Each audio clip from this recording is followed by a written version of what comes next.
applause, I would like to introduce to you our special guest for tonight.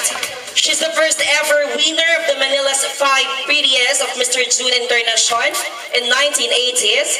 She won Miss Gay USA 2001 in Hollywood. She also won Miss Show Queen in the same year. And now a famous performer in Japan. Let us all welcome and give a round of applause the pride and honor, Miss Charo Villa Suzuki.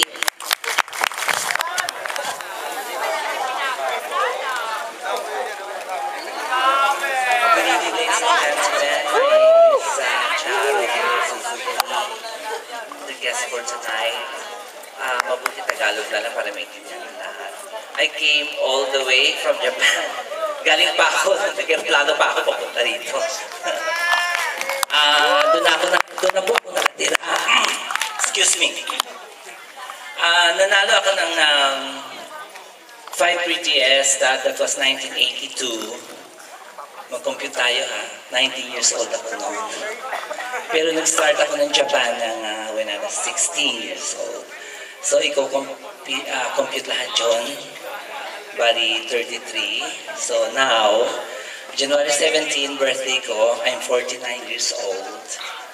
Pero na-maintain ko, siyempre, alam mo naman mabating, naintindihan ko rin at alam ko ang nararamdaman ng mga contestant sa mga beauty contest na ganito dahil mahirap talagang sumari. Pero ang kwan is, what you call this? Be yourself. Maglaro na kayo sa contest kasi marami namang contest eh. Be yourself, kailangan babae ka. Huwag ka mag-isip ng question and answer. Ibig sabihin, huwag mong pag-aralan. Kung anong papasok sa isip mo, yun ang sabihin mo. Kung ano nasa puso mo, diyan malalaman ang tunay na kagandahan. Masensya na kayo bigat ito. Okay, maestro. Mahaba pa yung kinakanta ko to sa Japan pag may showtime ako.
di ba?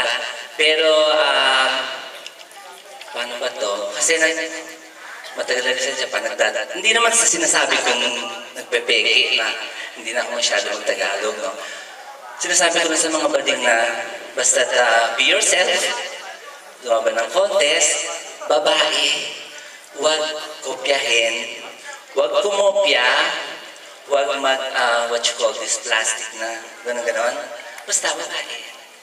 Babae, lalabas siya. Lalabas siya, makikita ang judge. Mga girls, kung naririnig niyo ako, sa long run competition, mag-titingin sa baba. Lahat ng contest, diretso. Smile. Sa tao, it's okay. Pero ang main is the judge. Dahil may judge ang magbibigyan ng scores. Basta smile, huwag titingin sa baba. Yun lang, mga girls sa likod ha? Okay, masyado na ako nagsalita. At sa mga natalong girls, maraming contest. Buti na lang, hindi ko nagtithank you girls na mahalaw. Okay, bye-bye. I'm sorry, bye-bye. This is my...